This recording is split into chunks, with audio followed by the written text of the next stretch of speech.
Ok. Bom, eu vou deixar que a própria Adriana se apresente, só um comentário muito breve. Eu tenho muitos conhecidos em comum com a Adriana já há muito tempo, mas eu vim a conhecê-la pessoalmente há relativamente pouco tempo. E nesse curto espaço de tempo já tive a oportunidade de notar como ela é uma verdadeira guerreira, trabalhando que vocês não imaginam quanto que um deputado federal que está disposto a levar de forma séria adiante as suas responsabilidades, o quanto que eles trabalham. Eu tive com ela em Brasília, eu tive com ela aqui em São Paulo, e ela sempre nessa luta de combate à corrupção. Eu vou deixar que ela mesma se apresente e conte um pouquinho a respeito dela e depois moderar as perguntas, que vai ser uma sessão bate-papo de perguntas e respostas aqui hoje. Vamos lá, Adriana. Obrigado. Olá, boa tarde a todos. É um prazer estar aqui, um prazer enorme, aliás. Fiquei muito honrada com o convite, principalmente porque a gente só vai conseguir alguma coisa quando todos estiverem unidos. Então, é muito bom estar aqui. As pessoas até perguntaram, quer fazer uma apresentação? Eu falei, não, eu prefiro conversar, olhar, sentir as perguntas, do que fazer aquela pergunta, uma apresentação formal. Eu sou professora universitária há bastante tempo, eu dou aula na Fundação Getúlio Vargas. Não dou aula de ética, né? Lá não tem espaço para eu dar aula de ética, eu dou aula de empreendedorismo. Então, eu sou uma empreendedora, eu gosto bastante de fazer essa ressalva, porque a ética surgiu na minha vida, assim, na vida profissional e na minha tese de doutorado. Porque para fazer o doutorado, nada me inspirava. Eu falava, gente, eu preciso achar alguma coisa que me faça fazer um doutorado. E eu fiz, a minha tese foi sobre ética e integridade. Então, assim, eu falei especificamente de ética dos valores. Eu, na minha vida profissional, aconteceu muita coisa na minha vida profissional que sempre fez eu repensar, meu Deus do céu, o que eu estou fazendo aqui? Meu Deus do céu, meu lugar não é aqui.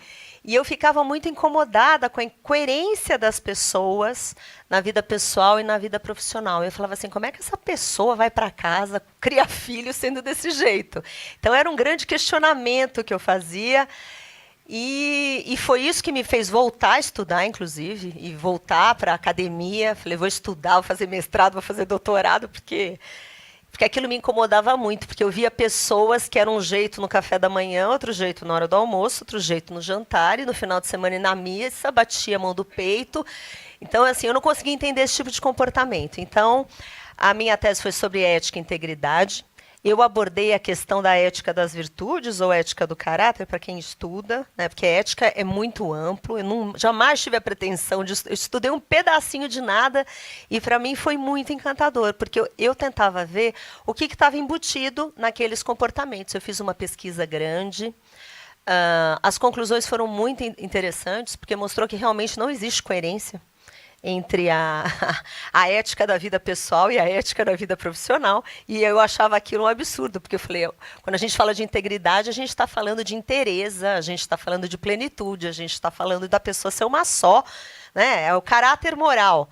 E aquilo realmente foi uma pesquisa muito interessante. Faz bastante tempo já, ainda não virou livro, eu sempre falo que ano que vem vira, mas por enquanto não deu para virar.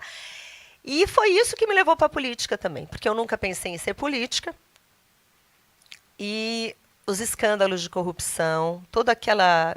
gerou um incômodo enorme em mim. Eu sou quase uma zero esquerda em política, eu diria, até o ano retrasado. Nunca fiz nada, nunca participei de nada. A minha contribuição para a sociedade era ir votar e esquecerem que eu tinha votado. E quando começou todos aqueles escândalos que a gente começou, eu comecei a ficar indignada. Então, eu nitidamente saí da indignação para a ação, porque eu queria mudar esse cenário, porque eu sabia que se a situação estava daquele jeito, eu era responsável por omissão, ou por não ter participado, né? Eu acho que a minha geração, né, de muitos aqui, talvez um pouco menos de alguns, foi uma geração perdida. A gente foi uma geração muito acomodada, né, em termos de questionar a política, de acompanhar. E eu comecei a querer ajudar alguém a ser eleito. E eu conheci... Posso contar a história inteira? Pode? Não? Pode mesmo? Não, é que eu não queria entrar nem em questões partidárias aqui, mas eu tenho que falar, porque eu sou uma política que pertence a um partido, então eu tenho que falar até para vocês entenderem como que foi esse processo. eu nunca me interessei por política e sempre tive asco de política. Eu não queria falar, conhecer, ouvir o que algum político... Porque, para mim, todos não prestavam. Eu lembrava daquela coisa da incoerência, eu falava, não vou ouvir o que esse cara fala. E o fato é que um amigo meu queria sair do país. Eu ia fazer pós-doutorado no Canadá. Então, tudo armado para o pós-doutorado. A academia nos fornece isso. Então, eu ia fazer um pós-doutorado na HEC, que já estava amarrado com o Circo du Soleil, porque eu trabalho com indústrias criativas, eu tenho pé nas artes, né, piano, artes, essas coisas. Então, eu tenho o meu empreendimento é de arte, é um espaço multicultural.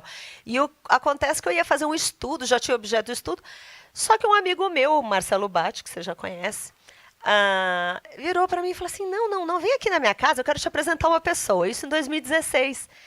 E aí eu fui lá e eu conheci, ele estava apoiando uma candidata para ser vereadora em São Paulo, a Janaína Lima. Não sei se alguém conhece, mas vale a pena conhecer. E eu vi ali uma menina tão cheia de garra, tão com força, com caráter moral e tudo mais, falando ali, que eu senti vergonha de mim, eu acho, aquele momento. Eu falei, gente, é uma menina que cresceu, saiu do Capão Redondo, batalhando, já tinha feito um monte de coisa. Falei assim, eu vou para o Canadá fazer o quê? Vou ficar aqui, vou lutar pelo meu país. E naquele dia a gente apoiou a Janaína, ela foi eleita, a gente fez muita campanha para ela.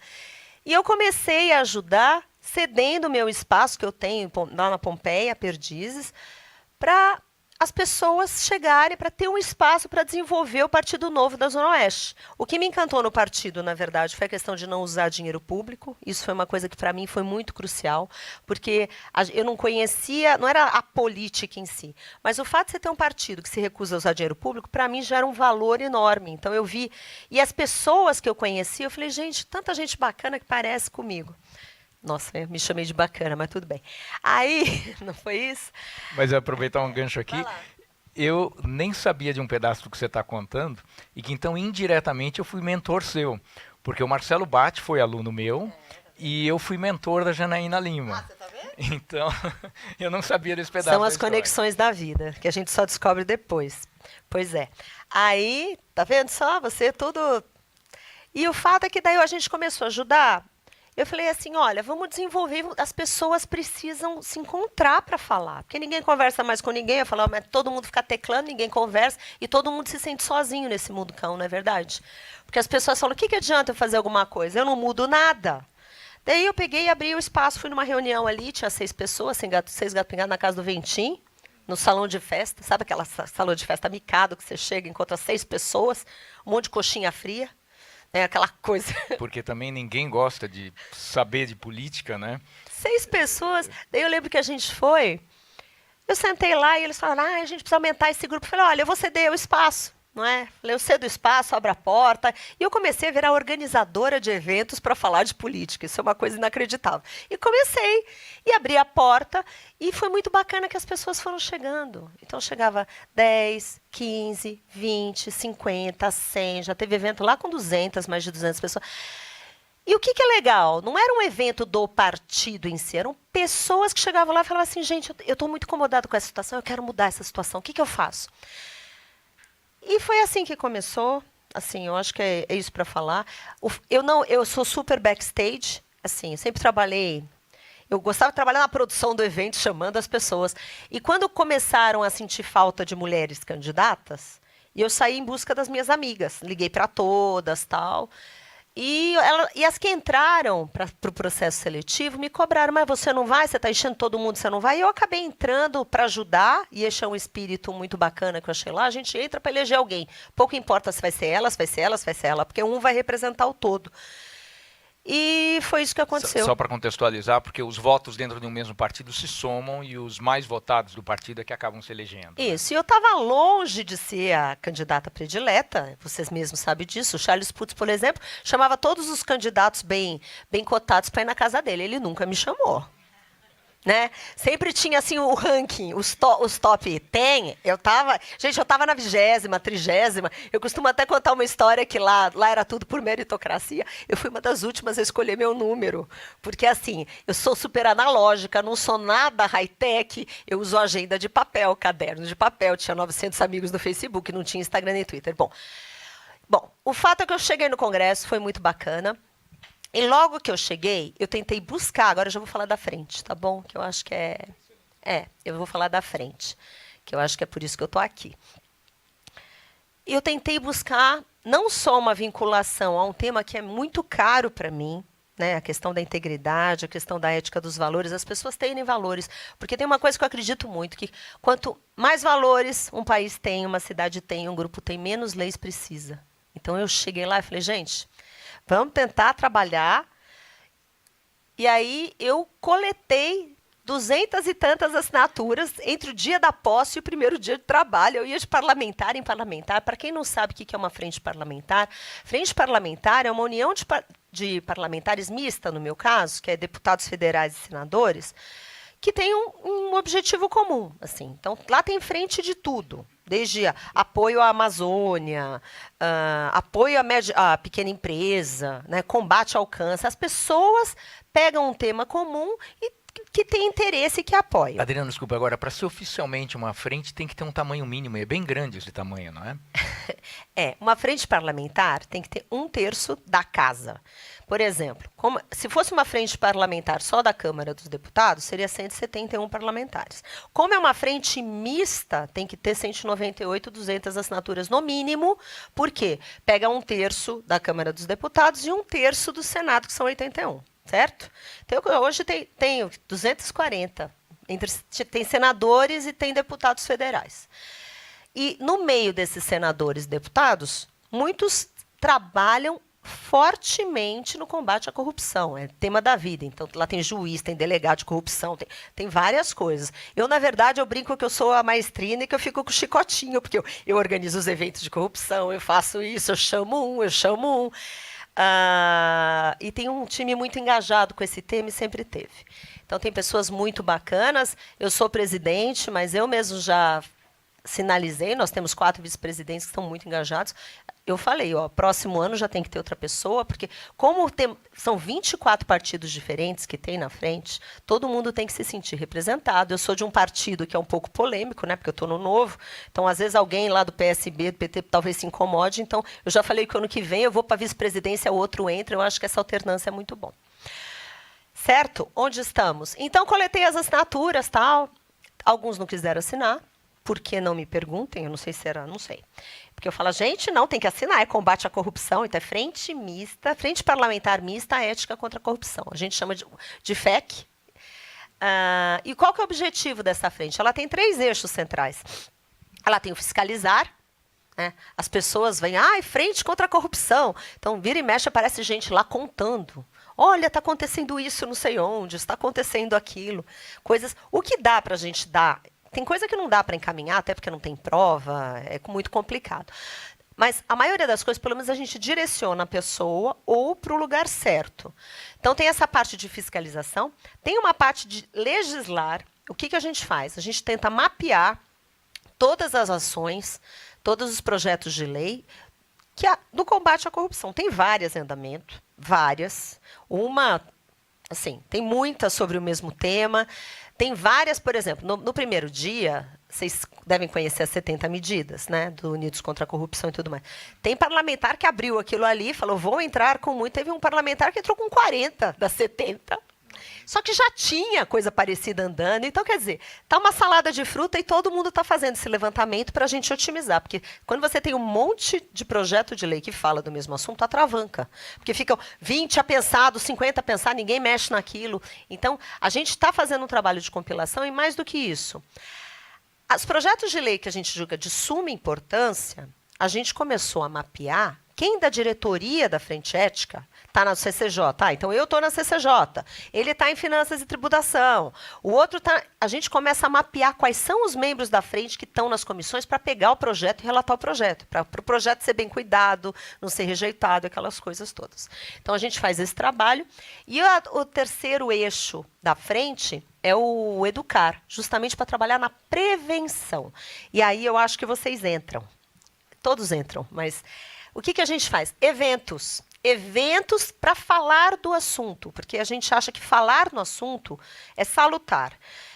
Aproximar o legislativo, o judiciário, o Ministério Público e a sociedade civil para discutir temas relevantes é importantíssimo. Então, nós já fizemos alguns eventos, já fizemos um da PEC 333, que é do fim do foro privilegiado, já fizemos o da PEC 329, que é a final de indicação de Tribunal de Contas, dos ministros do Tribunal de Contas.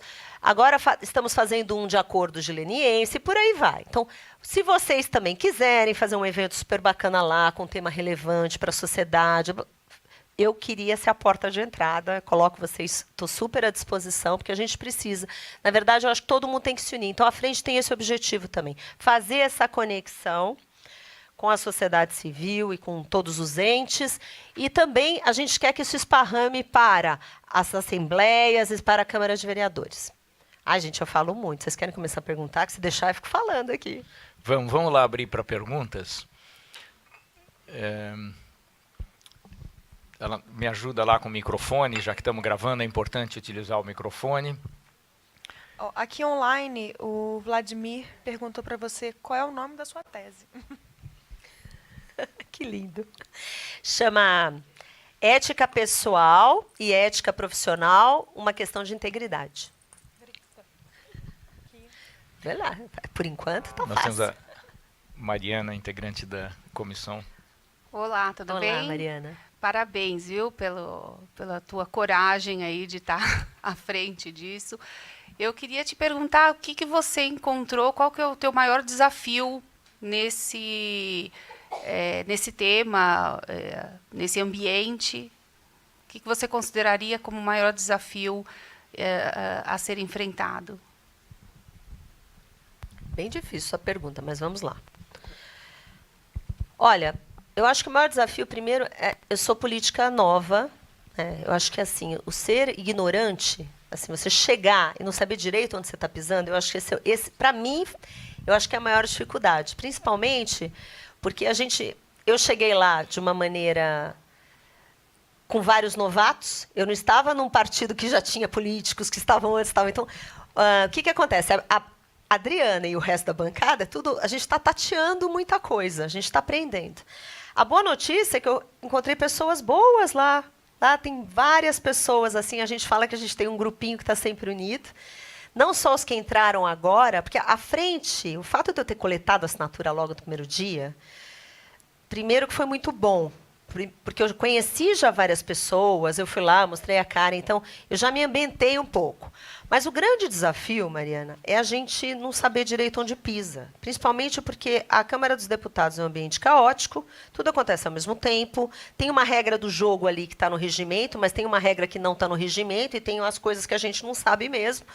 Então, a grande dificuldade é isso, que muitas vezes eu me sinto um pouco no escuro, mas eu acho que isso o tempo vai melhorar. Já está melhor do que há 6 meses atrás, mas tem horas que eu fico realmente incomodada, até como as coisas funcionam. Então, por exemplo, no primeiro, todo mundo queria fazer uma frente contra a corrupção, tinha 4 concorrentes,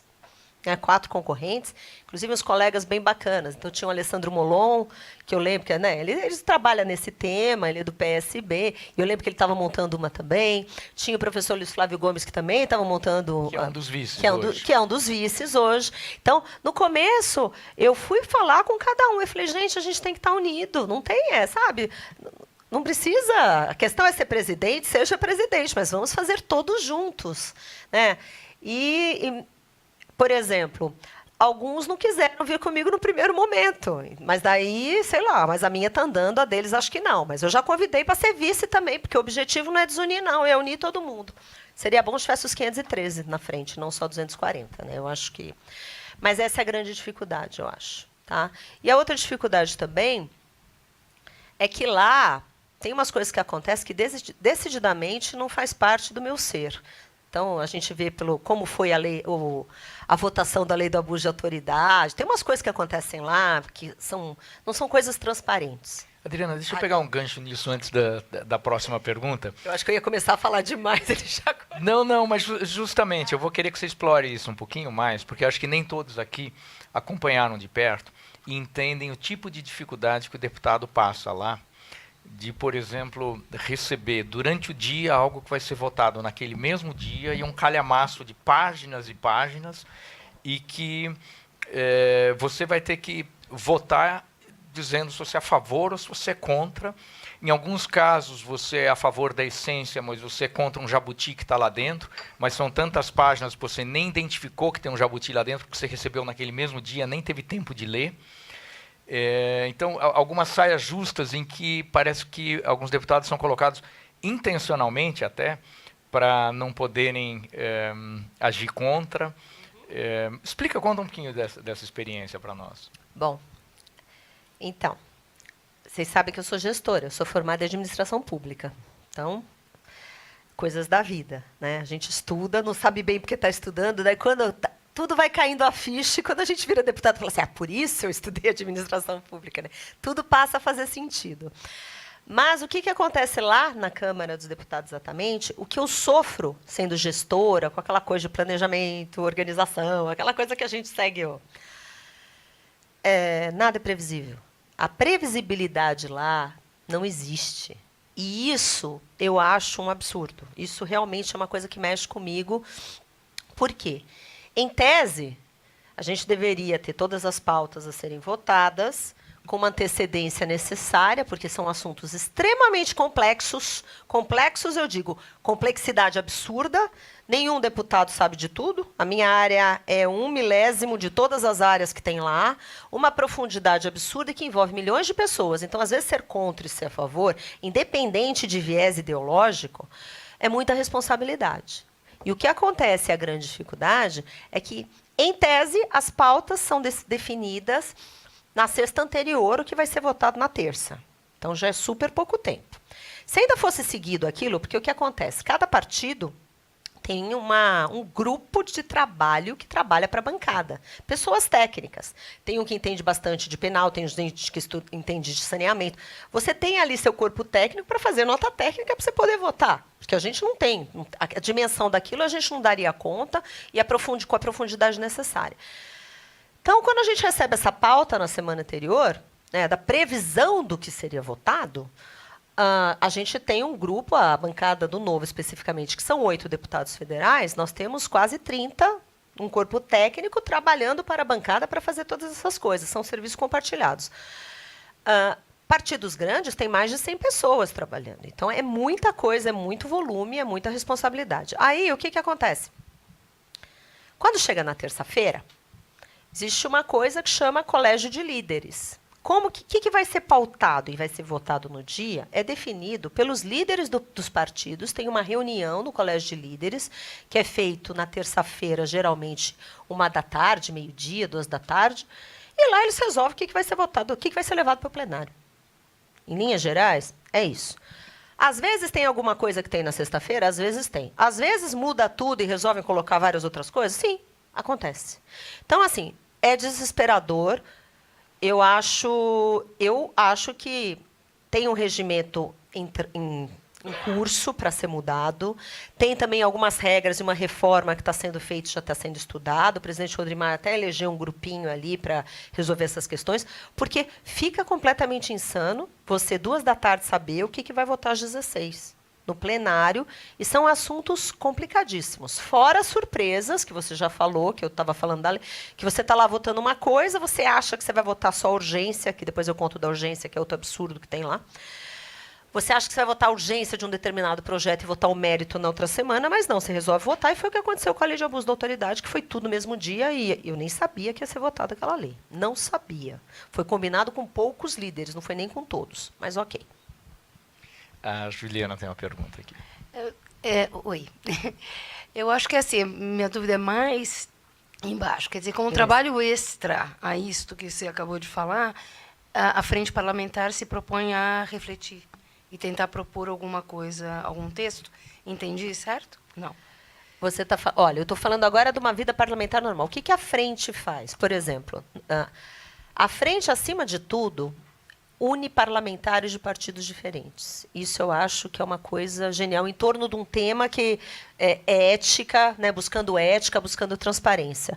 Um ajuda o outro. Então, no grupo da frente, a gente fala, gente, estou precisando de assinatura aqui, porque lá nenhum parlamentar faz nada sem apoiamento de várias assinaturas para tudo. Então, isso é uma outra coisa. A frente em si na ação da lei do abuso de autoridade, que eu comecei a coletar assinatura desesperadamente ali, porque meu partido eu não posso nem pedir nominal, porque somos 8 e precisa de 31 assinaturas, né? Começa daí. A frente se une e todos se ajudam. Agora, especificamente, na reforma do regimento, nessas questões, a frente não está participando. É isso que você perguntou? Minha dúvida é se a frente ela está proposta interpartidária para discutir o tema ética e como levar, ou se é para ela definir, talvez, votos e se ajudar nesse curso dos documentos que vocês têm que aprovar. Entende? Qual é a proposta de trabalho novo da frente? É ter um apoio interpartidário? Apoio interpartidário. Ou fazer um trabalho novo para propor? Apoio interpartidário e os 3 eixos que eu falei anteriormente. Mapear o que está em curso e resgatar os projetos de lei, adotar os projetos de lei que combatem a corrupção nas comissões e fazer aprovar. Esse é o papel da frente. E fazer a conexão sociedade civil, esferas e outros entes. Judiciário, Ministério Público, a gente quer fazer essa conexão. Um testemunho meu rápido, eu conheço 2 vice... A composição... A composição da frente... São 24 partidos, é isso que você está perguntando? Né?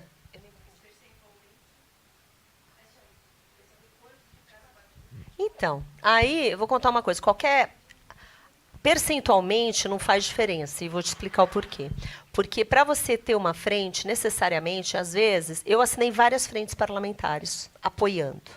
O que quer dizer apoio a uma frente? Legal o que você está fazendo, e eu te apoio. Nada muito relevante. A tua pergunta, na verdade, tem muito mais a ver com quem atua mesmo na frente e está no dia a dia, o que a gente chama da diretoria em si. A diretoria está dividida... Assim, proporcionalmente, eu acho que tem até mais... Na minha diretoria, tem mais esquerda do que direita, inclusive. Né?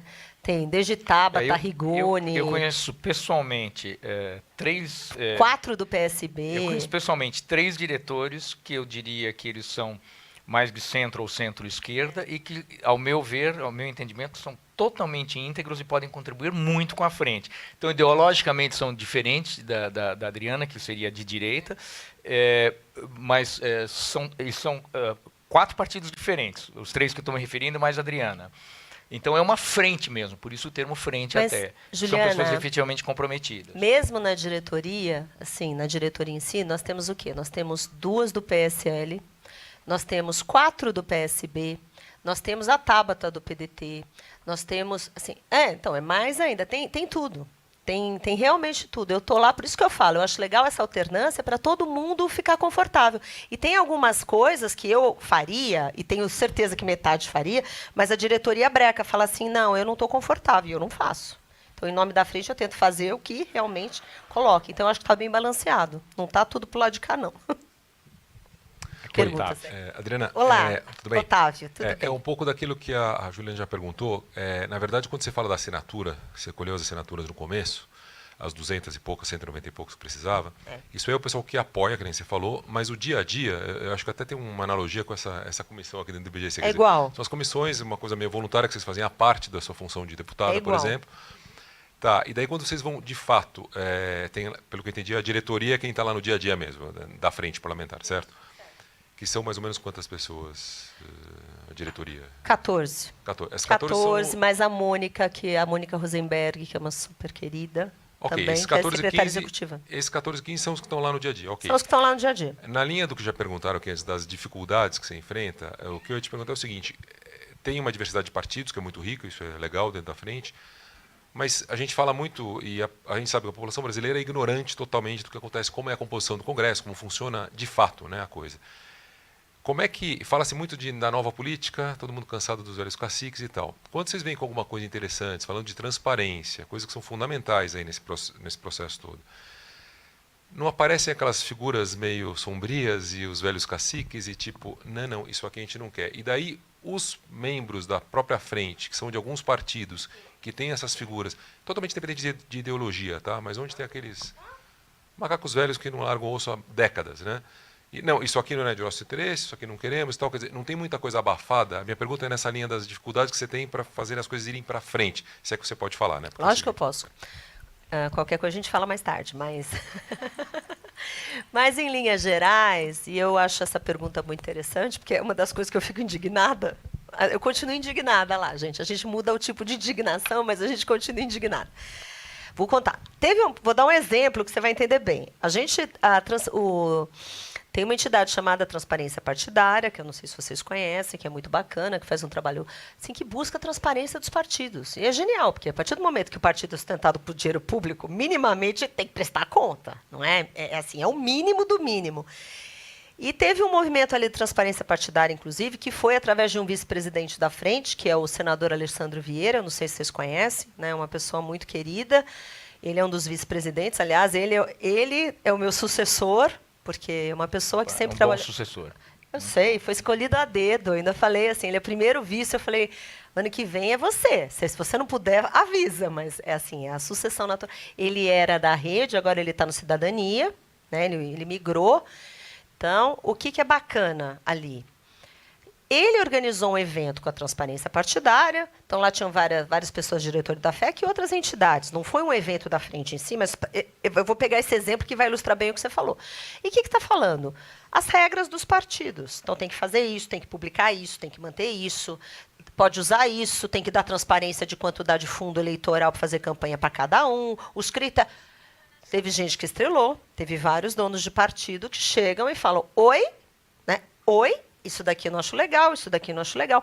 Então, é uma dificuldade, porque nós vivemos, isso é muito triste que eu vou falar, mas é a pura realidade, nós vivemos a ditadura dos caciques, dos donos dos partidos. Quem manda no Brasil são os donos do partido, ponto. Não tem conversa para lá e conversa para cá. O papo reto é esse. Então, enquanto a gente tiver nessa situação, eles resolvem o que vota, como vota, quanto de dinheiro público vai ser usado, quem que vai ser eleito, assim, é muito simples. E as leis que vão aprovar, e as leis que não vão aprovar, e o que vai para a pauta aquele dia. Isso é revoltante. E quantos bilhões de dinheiro público vai para os partidos? E que são esses caciques que decidem como gastar esse dinheiro? É, lógico que é. Quantos bilhões são Gente, mesmo? assim, conta simples. Eu não sei quanto que vocês aqui acompanham, porque, como eu disse, esse mundo é meio novo para mim, né? Então, eu estou aprendendo. Mas quando você chega e percebe que num país que não tem saúde, segurança, educação, saneamento, tem coisinha básica, que tem gente que dorme em cima de esgoto, que você tem, cada comunidade de São Paulo tem 300 mil pessoas. Eu fiz minha campanha em comunidade, eu visitei 24. E é assustador o que a gente vê. Agora, quando você vê que na hora de fazer, é aprovado na Comissão Mista de Orçamento, ali na Lei de Diretrizes Orçamentárias, eles aumentam o fundo eleitoral, isto é, dinheiro para fazer campanha política, aumentam para 3,7 bilhões, a coisa é muito feia. Vocês concordam? Prioridade disso, para mim, é zero. Sem transparência de como esse dinheiro é gasto, né? Então, ainda das campanhas, agora o TSE está super em cima, eles têm que prestar conta das campanhas, mas o fundo partidário não. Peraí, prestar conta depois de como gastou. Depois. Mas o cara é como se fosse um ditador que decide como ele quer gastar. Sim. E é o presidente do partido que decide como Na verdade, gastar. o que acontece? Várias vezes, quando eu questiono alguns colegas da Frente Ética, eu falo assim, mas por que você votou isso? Mas por que você não votou aqui? Por que você não assina aqui comigo? Ah, não, foi proibido pelo líder do meu partido. Eu fico assim. E a pessoa fica incomodada. Eu falei, mas por que você não vai contra o líder do teu partido? Porque escuta errado é errado e ponto. Não tem, né? Ah, não, porque daí, quando eu for na eleição, ele não vai me dar dinheiro para fazer campanha. Por quê? Qual que é a regra? Gente, qual que é a regra? É triste, mas a gente precisa encarar a realidade. O povo não fala, mas tem que falar. Qual que é a realidade? Você ganha 2,5 milhões para fazer campanha como deputado federal. Você ganha 100, você ganha 250. Não tem um critério claro. Por quê? Como É se fosse distribuído, uma corporação é distribuído. Que o presidente decide quanto de é que bônus nem, ele dá para nem quem. bônus de banco. Né? Tem uma Marilza. equipe lá, é distribuído a critério subjetivo. Marilza, tem Só uma que o pergunta. dinheiro é nosso. Pois é. Esse é o ponto. Se fosse o dinheiro do dono do partido, está tudo certo, mas o dinheiro é nosso. Então, minimamente, eu quero critério claro. Adriana, uma frente parlamentar mista de combate à corrupção. Olha o tamanho do desafio. Olha o tamanho do nome, né?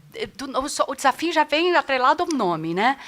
E a gente sabe, esse público que está aqui, né, lida muito diretamente com esse tema, compliance, ética, governança. Nós sabemos o tamanho do desafio de se combater a corrupção, até porque a corrupção tem diversas caras. não é? Ela está infiltrada, isso mesmo que você acabou de falar, é uma forma de corrupção. Né? A gente está cansado de saber da corrupção do varejo, do dia a dia, da cultura do jeitinho. Então, diante desse desafio tão imenso, quais são as batalhas que a comissão elegeu? Olha, bom, a primeira batalha a grande batalha é assim, olha, vamos um proteger o outro aqui. Quando eu precisar de ajuda, você vem. Então, a primeira batalha é trazer as pessoas para perto, porque naquele dia a dia, naquele zum, as pessoas se perdem. Sabe aquela coisa de rebanho que tem que cuidar das ovelhas? É mais ou menos isso. Fala, vem aqui, assina aqui, a gente cobra, a gente tenta mantê-los perto. Agora, as principais, logo, uma das primeiras ações da frente, logo na primeira semana, nós fomos na casa do presidente da Câmara, do Rodrigo Maia. É muito comum. A gente fala, vai na casa e fala, nossa, você está íntima, né? A pessoa fala, não. Mas a residência oficial é um lugar de trabalho, né? As pessoas vão lá fazer reunião. Então, nós fomos lá na residência oficial, a diretoria da frente, pedir para pautar o fim do foro privilegiado. Foi a primeira ação que a frente fez, e fez na primeira semana. Acho que a gente foi lá dia 5 de fevereiro. Foi bem na primeira semana mesmo. A gente tomou posse dia 1º. E por quê? Porque a PEC 333 veio do Senado, né? O senador Álvaro Dias já está pronta para ir para plenário. E não é pautada. E a gente falou, não, a gente quer que paute e tal. E ele falou, naquele momento, que ainda não tinha acordo entre os líderes, porque tudo lá é acordado. Só vai para plenário, nenhuma votação vai para plenário se não tem resultado certo. Né? As coisas vão para plenário porque os líderes dos partidos já acordaram que seria votado aquilo e que tem aprovação, e já acordaram. Né? E naquele momento, em fevereiro, foi combinado que a gente aguardaria e falaria com os líderes. A semana passada mesmo, nós voltamos lá, alguns membros da frente, foi um outro vice-presidente, Luiz Flávio Gomes, que estava conversando com o Rodrigo Maia ao longo desse tempo, para viabilizar a questão do fim do foro privilegiado, que é um clamor da sociedade. Fala, por que 55 mil autoridades? Tem gente que fala 80 mil autoridades, os números variam, mas 55 mil é certo. Autoridades têm que ter foro especial, né, por prerrogativa de função, isso é um absurdo. Então, através dessa proposta de emenda à Constituição, 5 pessoas teria, que é o vice-presidente, o vice-presidente e os 3 presidentes dos 3 poderes. Não é isso? Da Câmara, do Senado e do STF. Então, essa é uma das bandeiras que a gente levanta e tenta, e falou que seria pautado sim. Tem um detalhe a ser ajustado lá que a gente precisa verificar, né, que é a questão de cautelares, mas, a princípio, será votado até outubro. É o que dizem. Então, e a gente está lá para brigar. Então, essa é uma das grandes batalhas. E as outras batalhas são projetos específicos de fim de indicação política, regulamentação de lobby e outras coisas, que a gente está mapeando por onde andam esses processos, esses projetos de lei, para a gente realmente acompanhar e fazer acontecer, porque não dá para abarcar tudo. E até porque a frente é uma coisa que a gente faz além do que tem que fazer, a gente coloca o foco em alguns projetos de lei específicos. Tá bom? Rebeca. Olá, Adriana. Meu interesse, não é que eu não tenha interesse na comissão, não, mas eu tenho uma curiosidade por conta do que eu acho que alguns já levantaram aqui, né, seus principais desafios, e eu acho que você tocou numa parte do que eu gostaria de aprofundar. Mas meu interesse está mais na sua experiência nesse local de liderança desse processo. E cruzando isso com o seu histórico, com a tese que você fez, que, se eu entendi bem, era ética e integridade na pessoa, no indivíduo, como é para você, porque 27 partidos você falou, não é isso? 24. 24 partidos. Certamente, alguns desses, muito provavelmente, são partidos que têm aquelas contradições que a gente já conhece. Né? Então, como é para você liderar um processo e ter interlocução com pessoas que certamente se assinaram e estão lá, algum interesse nesse processo elas têm, alguma aderência elas têm, mas elas estão abrigadas em legendas bastante comprometidas, acho que a gente pode dizer. Né? Como é conviver com essa contradição à luz da história que você contou da sua trajetória de como você veio parar aqui. Então, Rebeca, vou te contar assim uma. Eu não posso entrar nessa questão. A gente até pensa, vê, e algumas atitudes das pessoas, às vezes, que você fala, nossa, mas como que você não vai assinar isso? Me causam estranheza, mas eu não julgo. Porque o que acontece? Uma vez uma pessoa falou assim para mim, você fala isso porque você está em São Paulo e ali você tem todos os partidos e tal, mas na minha cidadezinha, não sei onde, só tem esse partido. Se eu quiser continuar trabalhando na política, eu só tenho esse. Então, o que acontece? Com certeza, a pessoa já tem um conflito enorme, né, com as questões dela. E, assim, eu não estou lá para julgar ninguém. Na verdade, o que a gente faz? A gente tenta atrair. A gente não julga. Tem coisa que realmente eu fico chateada. Às vezes eu falo, nossa, a gente espera um apoio que não vem, ou então ele vem diferente. Mas a gente está lá para fazer as coisas acontecerem, porque se eu entro nessas questões, porque a gente tem contradições também, né? Todos nós temos. Então tem coisa que você fala, bom, né? Tem coisas que a gente às vezes se sente comprometido, se sente, como é que fala? Tem um termo bonito jurídico. Eu não sou advogada, tá? Mas tem um termo bonito que eles usam. A gente estava falando, a pessoa às vezes fica impedida, ou por questões pessoais. Teve uma vez que falaram assim, vamos fazer a lista dos sonegadores, isso aqui. E uma pessoa se recusou, e depois o outro fala assim, que tem problema na família dela. Porque... Daí a gente começa, então não cabe julgar. O que a gente faz lá? A gente une. Às vezes tem uma ovelha ou outra que desgarra por alguma razão e a gente não julga. Mas com certeza essas pessoas, elas entram em conflito interno. Né? Mas faz parte do funcionamento, porque senão a gente não consegue fazer nada também. Tem isso. Você entende? Respondi a tua pergunta? Temos o Ricardo com uma pergunta. Deputada, acho que estou um pouco frustrado com o que eu estou ouvindo, olhando para frente. A definição de governança é um sistema, aqui do IBGC, um sistema pelo qual as organizações são dirigidas, monitoradas e incentivadas.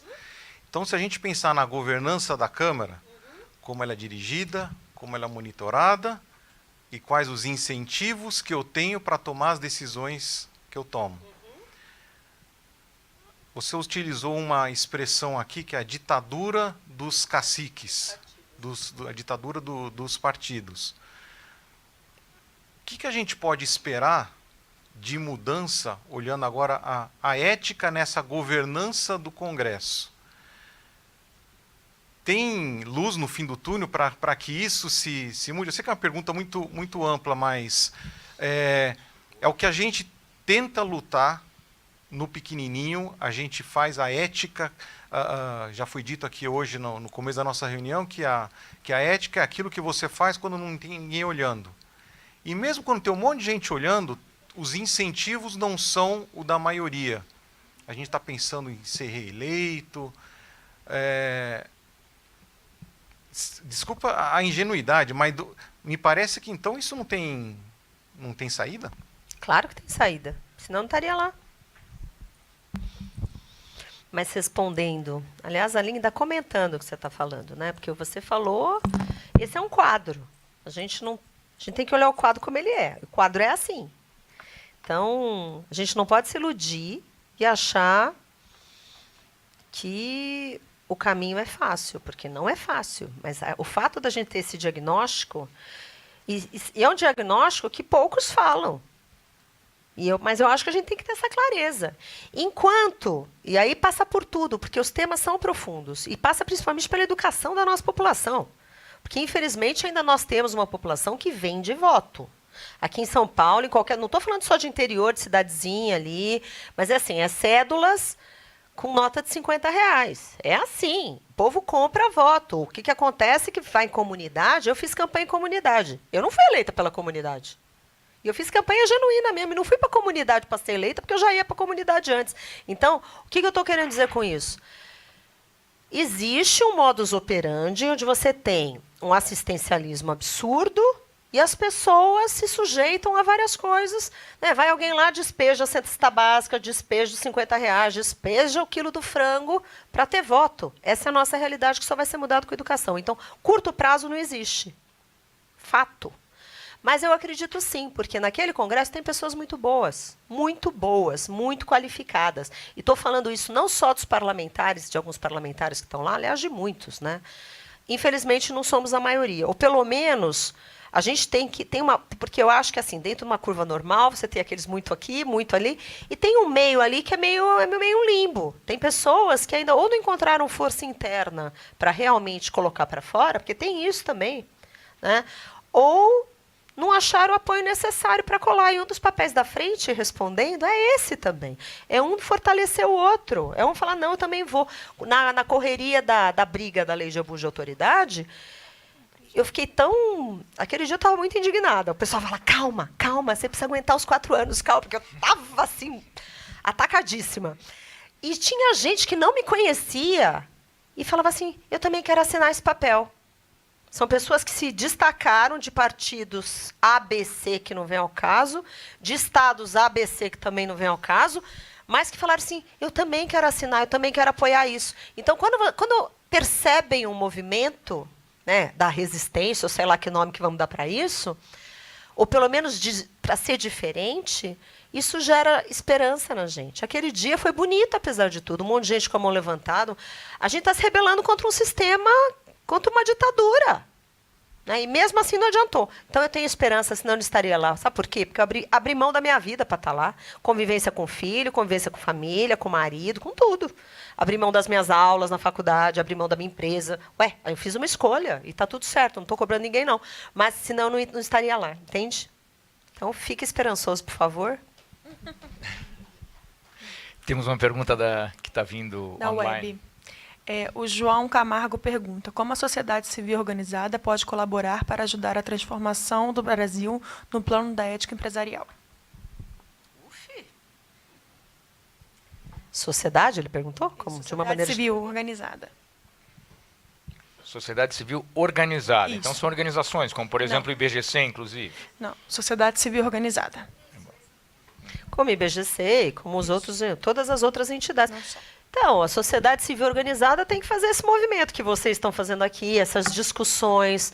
Eu falei na frente que a Frente Ética, um dos papéis é fazer eventos com a sociedade civil organizada para discutir temas. A gente tem que tocar a mão na ferida, gente. As pessoas não falam do assunto e tem que falar. As pessoas, ou por receio, tem que falar do assunto, tem que trazer todos os players. Eu, por exemplo, eu falo, quando outra vez que eu parece projeto abacaxi para eu relatar, aqueles projetos abacaxi que ninguém quer pôr a mão, qual que é o melhor remédio? Faz uma audiência pública, chama todo mundo, o mocinho, o bandido, não sei o quê, põe todo mundo para conversar, porque alguma coisa boa sai. Então, eu acho que a questão da gente falar no assunto, então é isso que a sociedade civil pode fazer. Trazer essas questões, educar as pessoas que não conhecem, sabe, ter a paciência de mostrar, porque as pessoas, às vezes, não sabem, são ignorantes no assunto, e, às vezes, uma palavra, né, a gente brinca, tem tanta gente, às vezes, uma assistente, uma ajudante em casa, você tem uma empregada doméstica, por exemplo, faz você parar, conversar com ela, ó, em quem você votava, você sabia isso, leia isso. Isso a gente está fazendo um bem enorme para ela, para a família dela. Então, são pequenas atitudes nesse dia a dia. Então, é isso.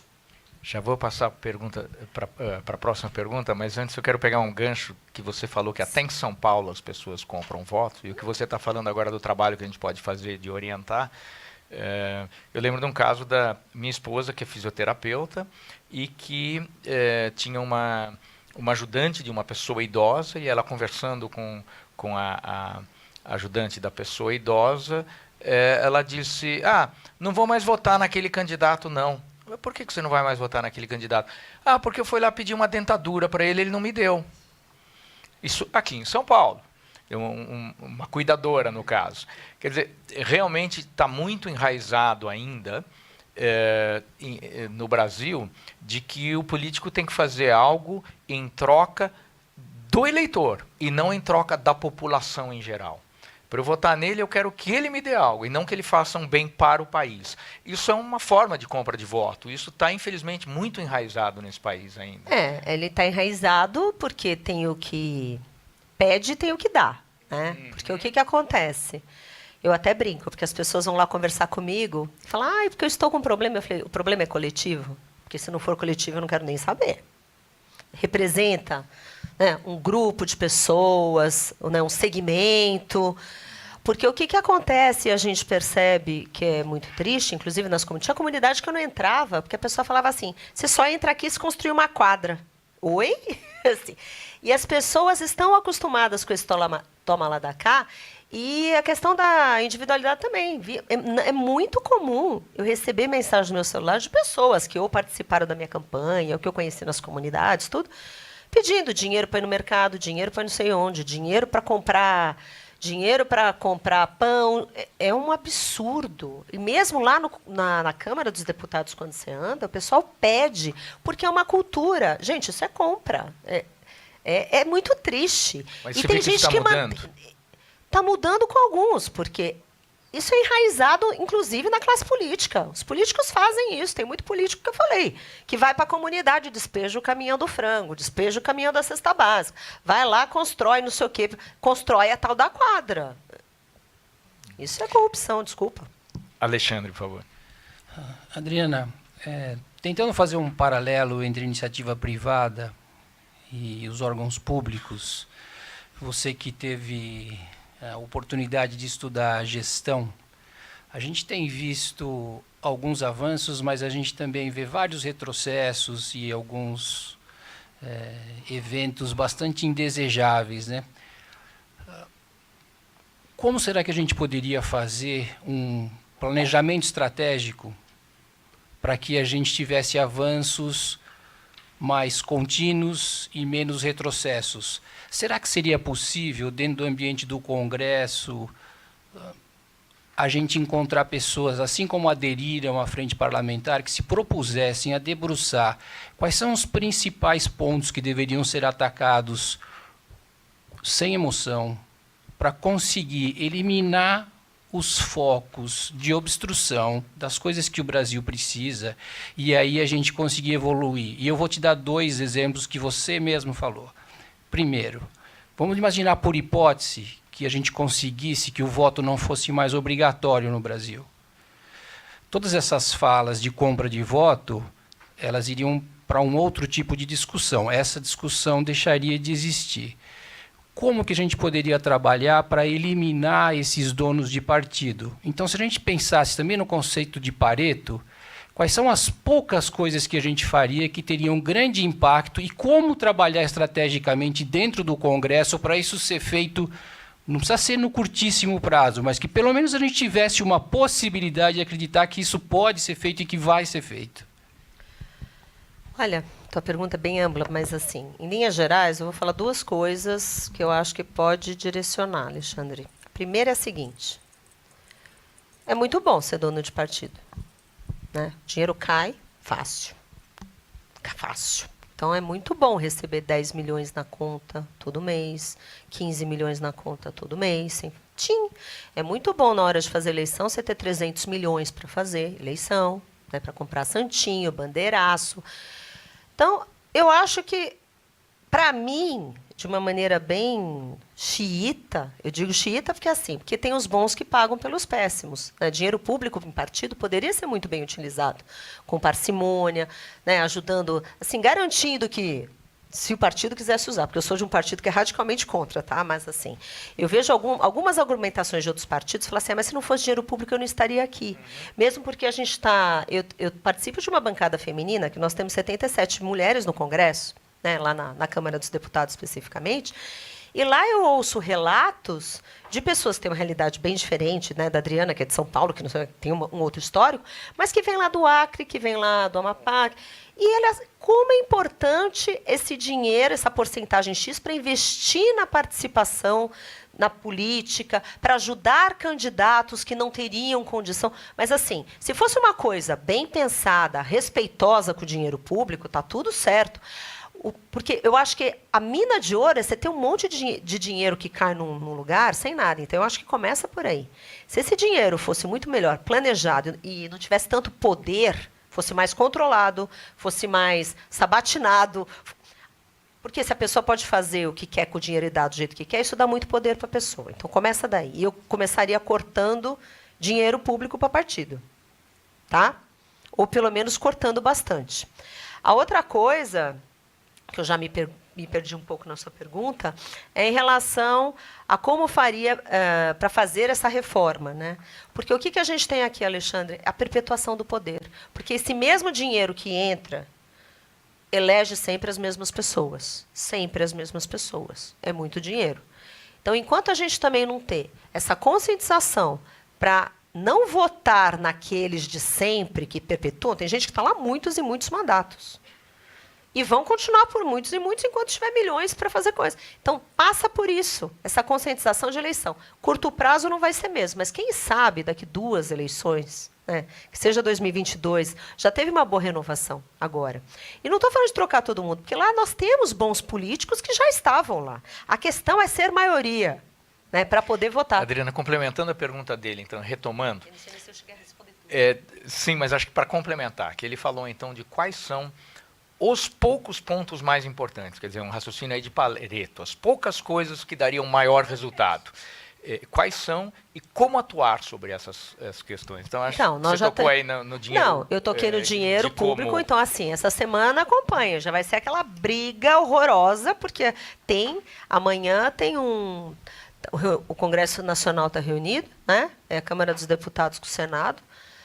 Vai ter a votação do aumento do fundo eleitoral para 3,7 bi. Dobraram o negócio mais um pouquinho. Já vai ser Amanhã é dia. Amanhã é dia de briga. Então, começa daí. Então, deixa eu... Vai lá, vai guiando que eu vou falando. Eu vou ficando indignada, eu não consigo... Se vocês fizerem pressão junto aos deputados e senadores que vocês votaram, e ajuda muito também se os conhecidos de vocês de outros estados, se vocês puderem acionar essas pessoas e eles ajudarem a pressionar os deputados e senadores dos estados deles a dizerem, olha, eu não estou dizendo que fundo eleitoral tem que ser 0, mas eu estou dizendo que ele não pode ser um valor monstruosamente alto e nem pode ser gasto de forma discricionária como o cara bem entender. Porque isso é muito errado. E o primeiro passo imediato para isso é amanhã, terça-feira, não aumentar para 3,7 bi.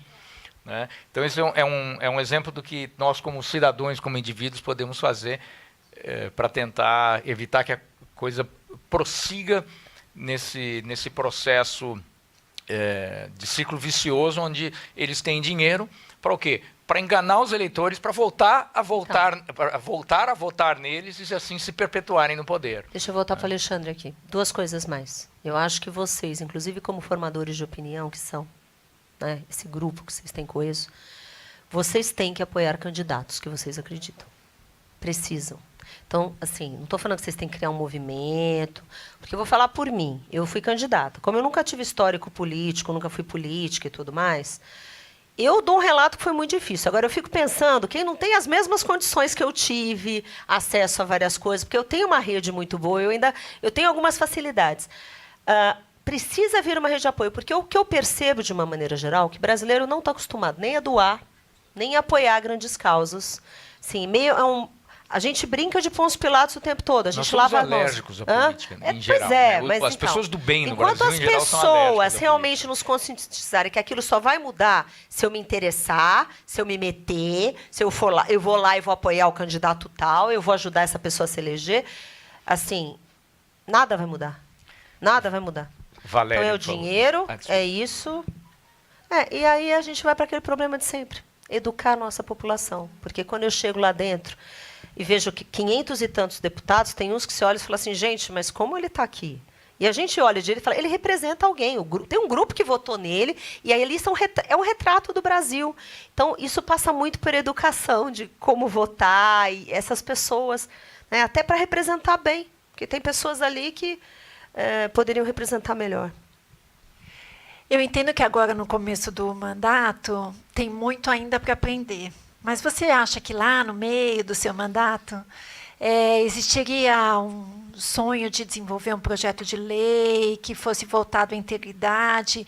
E como a iniciativa privada pode te ajudar? Porque um trabalho que a gente tem aqui, por exemplo, no IBGC a gente representa a iniciativa privada e como é que a gente conversa com a iniciativa privada para que ocorra mais integridade e menos corrupção, né? E como é que a gente pode integrar os dois lados?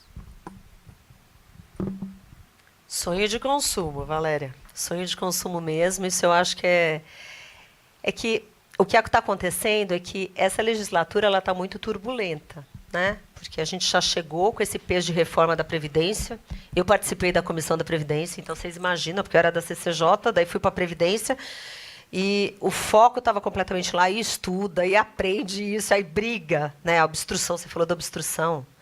Aquilo ali é só trocando, porque é uma mentalidade que não é para o Brasil. É uma mentalidade que é não deixar o outro ganhar, não deixar o outro ser reeleito. A mentalidade é essa.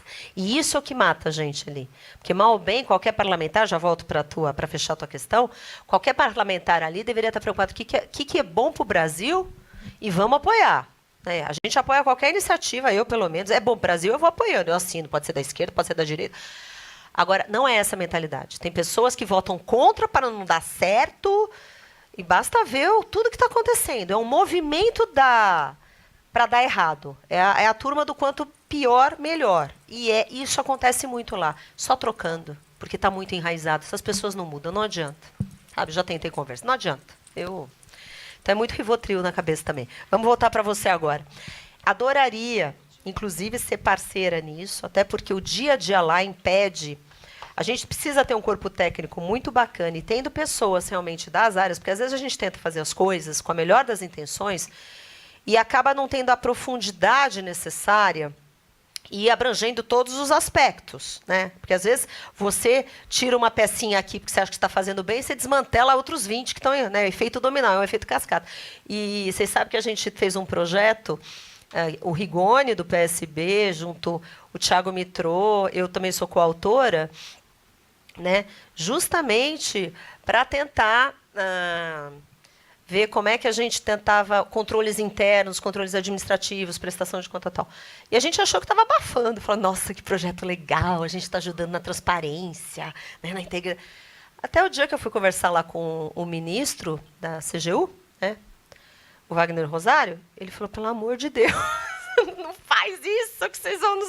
Então, o que é bacana nessa história toda? É trabalhar em conjunto, porque, às vezes, por ignorância ou por não conhecer o todo, ou achar que o todo é de um jeito e é de outro jeito, às vezes a gente acaba atrapalhando mesmo tendo boa intenção. Então, daí a gente já foi, ele já conversou, ele já falou dos pontos, então a gente está fazendo ajuste. Então, é fundamental, vocês que já têm um grupo de estudo, já têm um grupo de trabalho, já estão com isso, se vocês puderem municiar, dar sugestões, acompanhar, contem comigo. Eu estou na barca muito fácil e coloco todos os da frente ética lá junto ainda. Tá? Porque lá o povo é do bem. Ótimo. Valmir, por favor. Boa tarde, Adriana. Bem-vindo. Obrigado e parabéns pelo trabalho. Duas perguntas. Uma em relação à lei do abuso da autoridade. Você já comentou aqui a maneira como ela foi aprovada. Acho que a indignação que surgiu no Brasil. Caso esperamos que haja vetos presidenciais, qual o ambiente no Congresso, na Câmara, no Senado? Vão derrubar os vetos? Vão manter? Essa seria uma pergunta. A outra, você já falou bastante aqui em relação a todo esse modelo aí dos donos do poder, dos donos dos partidos, perpetuação, etc. E é um diagnóstico que todos nós temos há muito tempo. E se esperava, ao menos, que com uma certa renovação que ocorreu no Congresso agora, e você é um dos exemplos, isso diminuísse um pouco. E, na verdade, posso estar enganado, mas a minha impressão é que parece que talvez tenha piorado. Você tem um terço que são os do contra sempre, como você disse, quanto pior, melhor. Talvez um 30%, 40% que apoiam.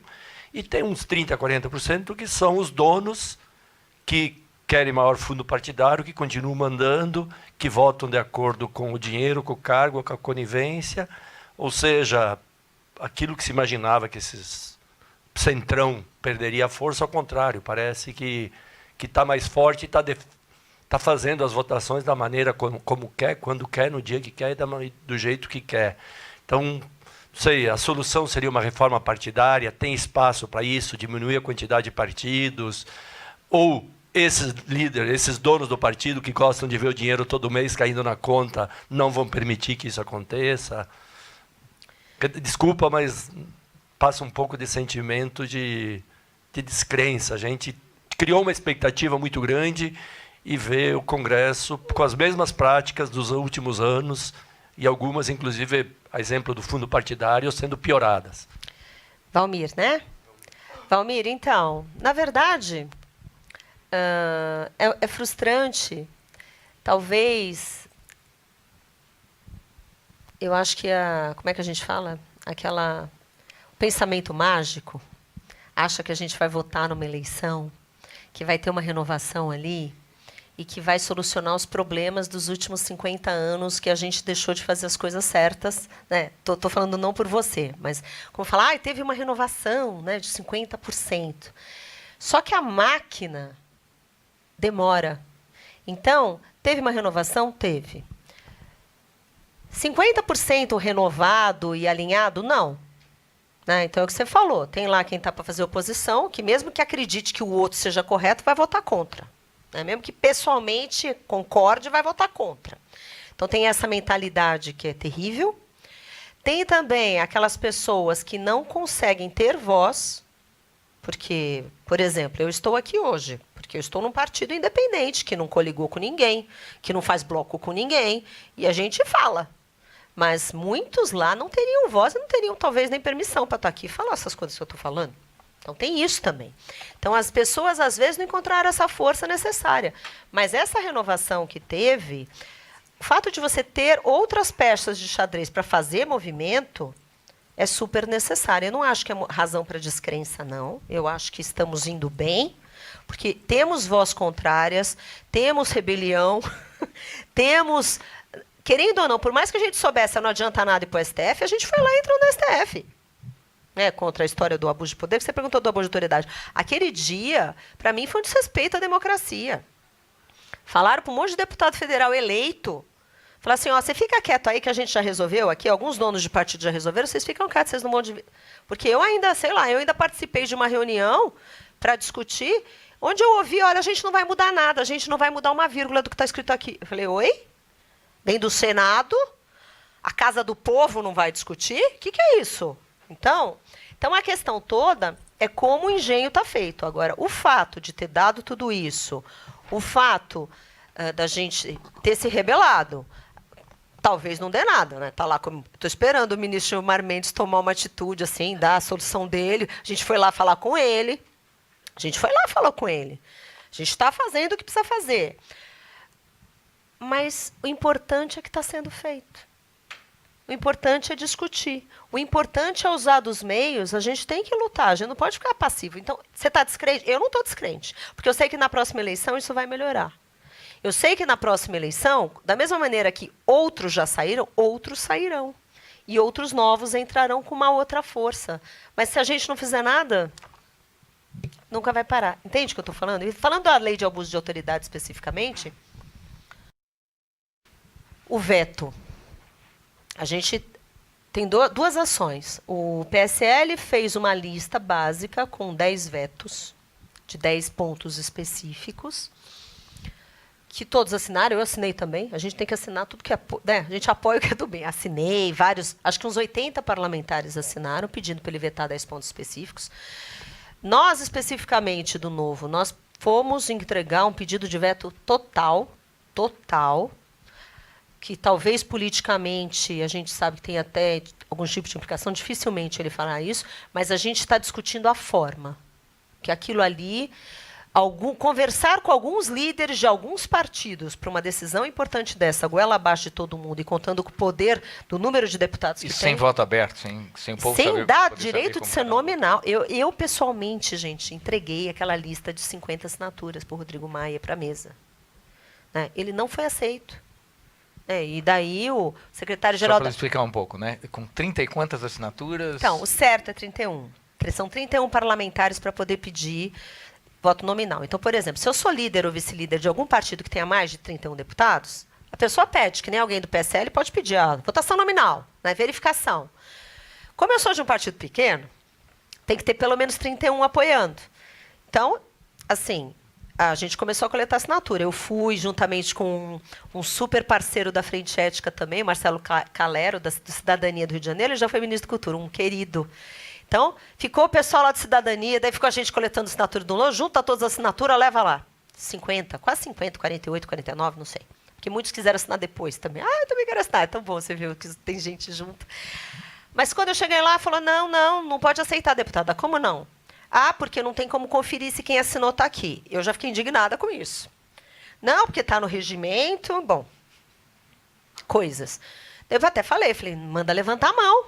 Manda levantar a mão. E foi o que, na verdade, não pode. Daí eu desci, quando ele falou o resultado, eu pedi verificação, fiquei gritando naquele microfone nominal, e todo mundo levantou a mão, e ele disse que quando ele falou não tinha 31 braços levantados. Né? Então, a gente chamou o VAR, tem o tira-teima ali, está no Supremo.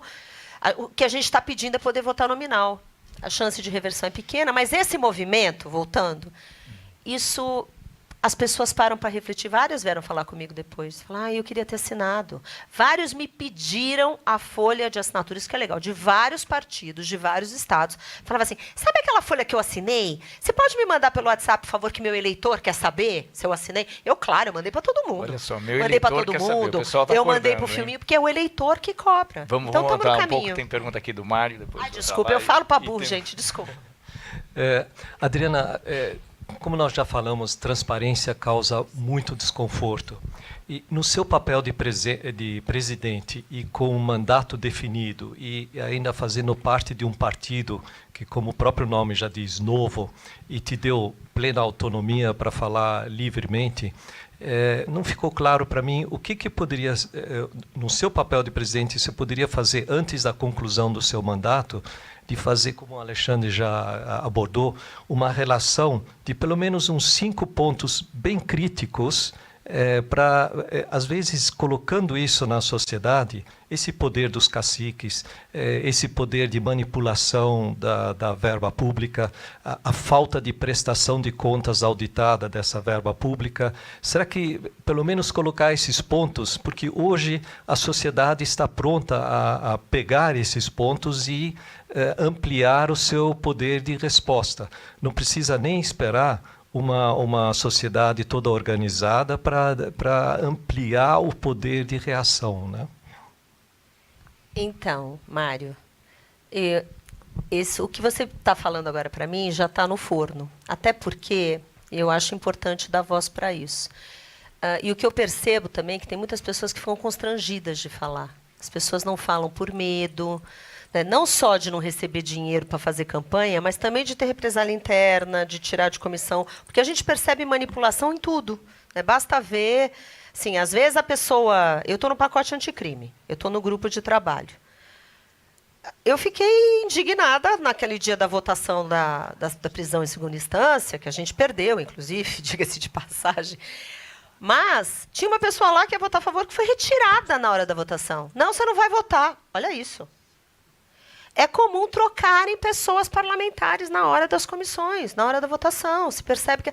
Então, o que você está pedindo, esse produto final, já está no forno e eu vou fazer isso de uma maneira bem simples e didática, porque é minha contribuição. Né? Então, eu acho que passa primeiro por aí. Você falou de... Ele tinha falado de reforma política. Existe um grupo, acho, não sei se foi o Valmir ou se foi você que falou da reforma política, ou se... Existe um grupo, por exemplo, que também está nesse pacote, dos 5 pontos que você falou, não eram 5, mas serão 5, eu acho que fica mais forte. Existe uma frente parlamentar da reforma política, e a gente está discutindo a reforma dos partidos, a questão do dinheiro público das verbas, questão de candidatura independente, questão do tipo de voto, né? Voto distrital, recall de mandato. Cada semana está tendo uma audiência pública para justamente mudar esse formato, porque isso é o que está matando a nossa sociedade hoje. A gente está vivendo essa tirania e a gente olha e fala, nossa, parece que não tem luz. Não tem, só que a gente tem que fazer a lição de casa. Isso quer dizer, cada um aqui tem um papel e uma abrangência de conversar com 2.500 pessoas, pelo menos cada um, para ampliar para mais 2.500 pessoas, para todo mundo saber disso, para a gente fazer esse movimento contrário. Porque senão, se vai na inércia, nunca vai mudar. Beleza? Acho que... Otávio. Oi. Oi, tudo bom? Tudo bem, eu de novo aí. Diana, é o seguinte, você não acha que transparência é um dos pilares aí da governança? Porque assim, eu me lembro em 2015, a gente estava aqui numa jornada para a Alemanha, pelo IBGC, jornada técnica, estudos e tal, visitas às empresas, quando foi preso um empresário, né, um herdeiro de um grande grupo, a gente sabe quem é, o primeiro aí, inimaginável. Numa rodinha, eu escutei uns amigos falando, falei, nossa, sem notícia do Brasil, não acreditei que essa pessoa pudesse ter sido presa. Então, acho que assim, as coisas estão mudando, né? Fala-se muito de Lava Jato, etc. Bom, A minha pergunta é, eu acho que quando a opinião pública, por mais que a grande maioria do pessoal tenha uma certa ignorância de como funciona a política, como funcionam as coisas, e tem muito mito atrás disso, você não acha que, de repente, com transparência e com divulgação, coisas que, sem tomar partido aqui, mas, por exemplo, o seu partido é um partido que está na transparência, prestando contas, economizando nos gabinetes, seja até os vereadores aqui de São Paulo do seu partido têm demonstrado conta, tem dispensado gente, a coisa é muito mais econômica, vamos dizer assim. Você não acha que esse tipo de boas práticas é fundamental a gente divulgar, não porque é o teu partido em si, mas eu digo, se a gente criar alguma coisa que nem já tem a TV Senado, TV Justiça, esse bando de coisa aí que, não Hora do Brasil, que é aquela coisa chata no rádio, mas alguma coisa de divulgar, porque a população está atenta, né? O clamor das ruas, aí a gente vê, isso faz diferença, a gente sabe que tem uma pressão, apesar de algumas pessoas do STF falarem que não, a gente sabe que tem um tremendo peso isso. E eu acho que é uma forma melhor, por mais que grande parte da população ignore como funciona o Congresso em si, a sua casa lá, mas eu acho que com esse clamor da população e deixando as coisas bem claras, o que mudou na última hora, o que não mudou, essa lista, por exemplo, se o Rodrigo Maia visse essa lista, alguma coisa do tipo, o pessoal soubesse como é que foi essa votação. Eu escutei essa mesma coisa hoje no rádio, que ele nem contou as mãos levantadas. Escutei hoje cedo numa rádio aqui de São Paulo falando isso. Ele viu a lista, foi eu que mostrei para ele. Então, mas as mãos levantadas ele ignorou, falando, já acabou e tal. Escutei numa rádio hoje cedo aqui em São Paulo. Então, assim, esse tipo de coisa, eu acho que a divulgação, a transparência, a publicidade disso, eu acho que faria uma tremenda diferença, um outro passo grande que a gente daria melhorando as coisas. Eu concordo com você e acho que está mudando sim. As pessoas estão cobrando, estão querendo saber, mas a gente precisa de não só teclado, não só virtual, a gente precisa de ação, né? De levantar do sofá. Mas é um começo, sim, e eu acredito realmente nisso. Agora, e sem contar que, gente, político tem medo da opinião pública. A única coisa que eu acho que é um freio, e um bom freio, é a opinião pública. É o que, sim. Eleitor, e quando você falou das boas práticas, né, a gente vê vários parlamentares. O legal é que um ajuda o outro. Eu achei graça uma vez, porque começa a comparar gasto, né? Então, fala, daí estava lá, por que você... Daí eu vi que estavam atacando uma parlamentar ali do Congresso. São pessoas queridas, inclusive, que eu conheço, eu sei que são pessoas boas, entraram agora, mas está falando, por que você gasta 10 e a Adriana gasta 2? Estou dando um exemplo genérico. E eu lembro, e assim, algumas ligaram para mim e falaram assim, desculpa, como é que você está gastando tão pouco com passageiro? E eu conto, falo, não, gente, eu compro na madrugada do final de semana, eu entro, eu compro quanto... Porque, assim, boas práticas, a gente tem que passar para todo mundo, porque isso não é quem ganha é o país. Então, a gente percebe que tem um grupo que se ajuda, né, de vários partidos. E outros parlamentares de vários partidos, não só do meu, estão nessa busca de respeito, de procurar dar transparência, tanto aos gastos. Eu, por exemplo, eu faço prestação de contas presencial. Eu convido todo mundo, eu entro lá nas minhas redes, falo, tal dia vou estar em tal lugar, vou prestar conta. Porque eu acho que, além de publicar, as pessoas às vezes querem perguntar. Eles falam, mas eu não entendi esse teu gráfico aqui. Eu faço, assim, de 3 em 3 meses, eu me comprometi a fazer um encontro presencial de prestação de conta e estou cumprindo. Então, eu acho fundamental publicar essas boas práticas e divulgar sim. Porque isso, pelo menos, deixa o outro que não faz sem jeito. Constrangido. Tem Valéria aqui. Adriana, você vai ter eventos aí da frente parlamentar, né? Se você puder depois comentar sobre o próximo, que eu acho que é um tema importante. Então, olha só, nós temos o próximo evento, tem vários que estão pedindo. Então, o pessoal da transparência partidária está pedindo para... Existe um projeto para tirar notas altas de circulação, no nosso caso, de R$100. Tem um projeto deles que eles querem fazer um debate sobre isso, como já foi feito em outros países, que tiraram nota de €500, tal. Eles querem tirar a nota de R$100, e tem gente que acha que não vai adiantar. Tem esse que está no forno. Tem outro que a gente vai falar de acordos de leniência, que ia ser no dia 5 de setembro. Ia ser no dia 5 de setembro. Só que o ministro Wagner do Rosário ligou hoje para mim e falou, não, a gente tem que participar, e eu tenho que estar lá, porque ia CGU, TCU. Ele falou, eu tenho que estar também, então eu vou mudar a data, porque é fundamental que eles estejam. Daí eu vou mandar a data nova. Estava previsto para o dia 5, mas, pelo visto, a gente vai jogar umas 2 semanas para frente, porque eles estão em treinamento justamente de acordo... a CGU inteira está em treinamento de acordo de leniência por 3 dias da semana que vem. E temos outros no forno. Eu vou divulgar sim, eu vou começar a mandar para vocês. Então, Vou mandar sim. Daí são todos muito bem-vindos, inclusive para sugerir temas de discussão ampla, para falar de, por exemplo, um tema super bacana, ética e integridade na política. Olha que tema lindo, né? Que talvez, né? Olha que coisa linda. Vamos que ética e integridade na política, nas empresas, na vida pessoal. Vamos ampliar. Eu acho que como as empresas podem ajudar, sei lá, não sei. Vocês, eu acho que podem dar o tom. Eu sou a porta de entrada. Estamos nos aproximando do fim. Uma última pergunta, Roberta. Inicialmente, eu gostaria de parabenizar. A sua fala nos trouxe preocupação, mas esperança.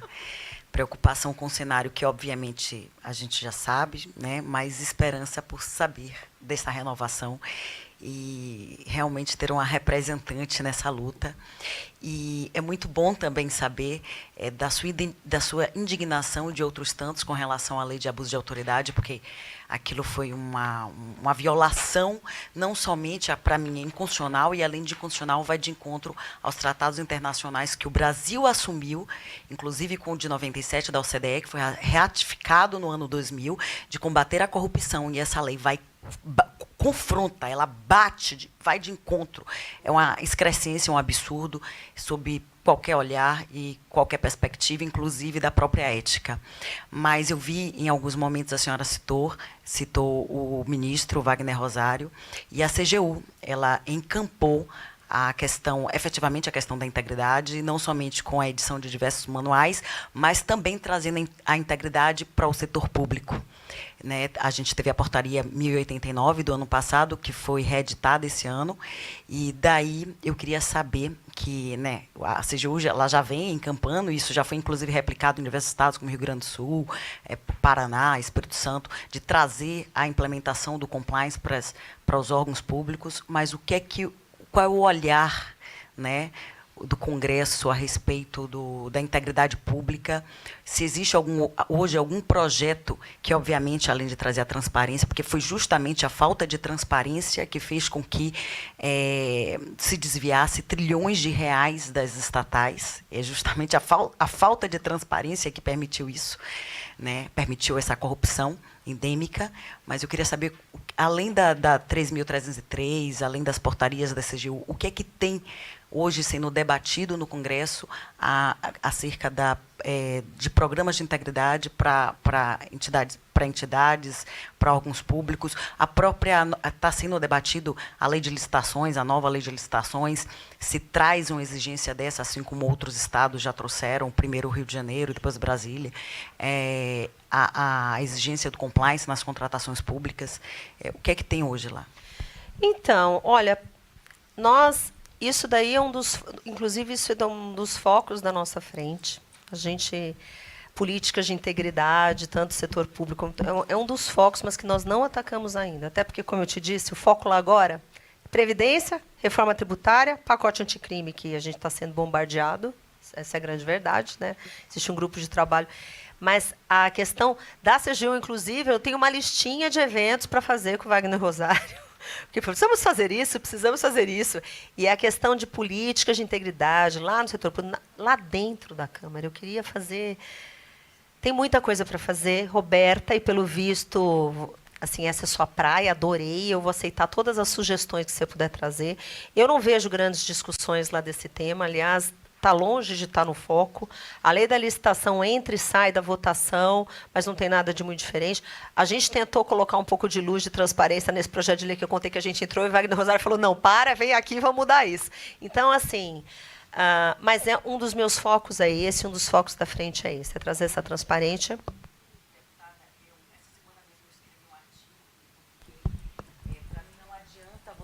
Exigir tanto do privado através das leniências que o Ministério Público está impondo, ou da 12846, que seja, que não impõe, mas está, né, tendo reflexo nessas leis estaduais, exigindo na contratação pública, é um reflexo, né, de uma sucessão de leis. Não adianta eu exigir do privado a integridade sem o comprometimento ético do funcionário público, porque até diante do nosso Código Penal, para existir corrupção, eu tenho um lado privado, mas eu tenho um lado público.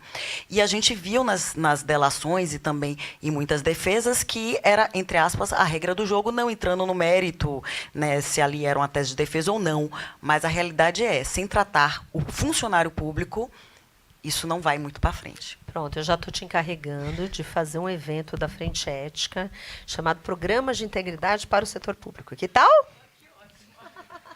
Ótimo. Adriana, eu queria, acho que em nome de todos aqui do IBGC, agradecer a sua presença conosco aqui hoje. Eu acho que alguns talvez saem tão otimistas que correm o risco de ficarem acomodados, pensando, eu não preciso fazer nada, porque o setor público não é meu setor mesmo, e tem gente boa lá agora cuidando disso. São aqueles que estão vendo o copo meio cheio, né? E para isso eu digo, não se acomodem, nós temos enormes desafios, enormes problemas, se a gente se acomodar, a coisa afunda. Agora eu vejo que tem outros, talvez até a maioria, que estão vendo o copo meio vazio e estão céticos, achando, puxa, mas não adianta ter meia dúzia de Adrianas lá, no meio de 513 tem mais, gente, pessoas. Tem bem mais que meia dúzia, eu garanto. Mas mesmo assim não adianta ter 3 dúzias. No meio de 513 deputados, não é suficiente. Não vai conseguir mudar esse ciclo vicioso horrível. Então, para esses que veem o copo como meio vazio e não têm esperança, eu costumo dizer que eu acho que existe lá um grupo de pessoas que fica tocando uma música, que é a música, vamos chamar lá da música do mal. Não é? E essa é a música que toca lá dentro, e tem uma maioria que dança a música que está tocando. E tem essa minoria, que é uma minoria expressiva, relevante, que entrou e que está tocando a música do bem. E no momento está um barulho lá dentro, está um ruído, porque tem mais do que uma música tocando. E eu acho que se a gente der apoio para essas pessoas como você, a música de vocês pode começar a tocar mais alto. E com essa música tocando mais alto, aqueles que dançam conforme a música podem, de repente, mudar de lado. Aquilo que a gente chama de tipping point. E eu discordo quando diz que vai levar gerações. Eu acho que ocorrem quebras de paradigmas e as coisas acontecem quase que de repente. E eu acho que a gente tem que dar essa força para que a música de vocês toque mais alta do que a outra e passe por esse tipping point e, de repente, a realidade mude e vire outra. Aquilo que eu costumo dizer que o Brasil viveu a hiperinflação e quem viveu esses anos achava que nunca ia acabar. Estava no DNA do brasileiro ter inflação alta. E isso ficou no passado. Os jovens hoje não sabem mais o que é hiperinflação. Eu acho que vive hoje a hipercorrupção. E eu acho que a gente pode passar por um tipping point e, de repente, ter uma mudança drástica e a corrupção passar a ser uma exceção, passar a ser uma coisa do passado.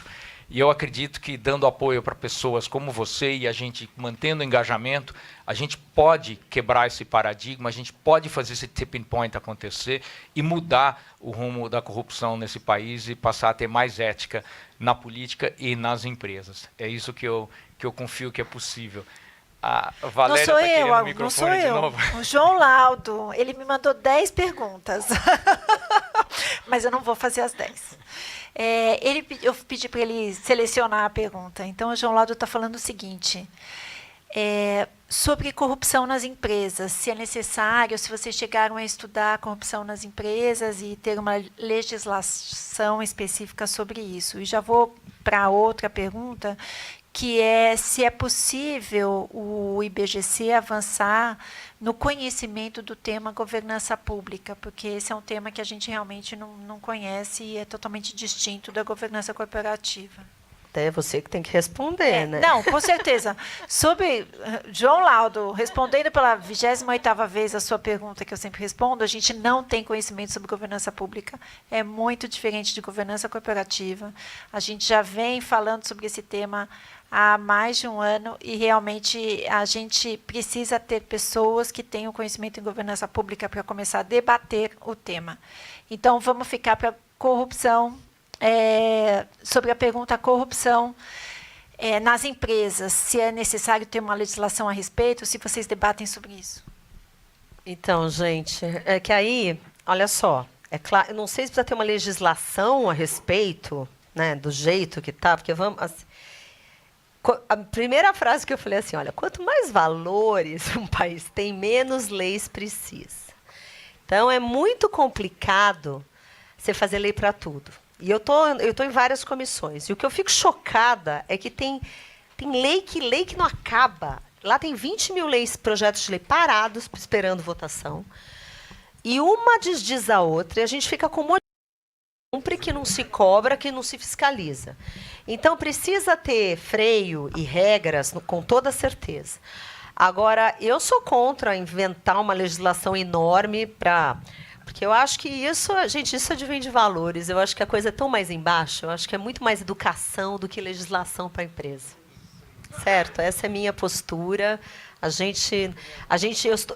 A nossa postura é muito mais fazer menos leis e acabar com leis péssimas e horríveis e investir mais em educação. É isso. Tá bom? Ok. Bom, Adriana, muito obrigado pela sua presença aqui hoje. Obrigada a todos, eu agradeço, é um prazer estar aqui. Me chamem quando vocês quiserem para trocar ideia, essas comissões de estudo. Estou morrendo de inveja de que vocês fazem parte dessa comissão de ética, que eu achei o máximo quando eu soube. Eu sou porta de entrada para vocês. Fiquem à vontade, eu vou deixar meus contatos para vocês fazerem evento pela Frente Ética, para a gente unir parlamentares lá para discutir o tema, unir sociedade civil. Eu acho que é o que a gente precisa e vou recomendar fortemente que vocês fiquem especialistas em governança na área pública, tá bom? Obrigado, Adriana. Aqui uma lembrancinha para você.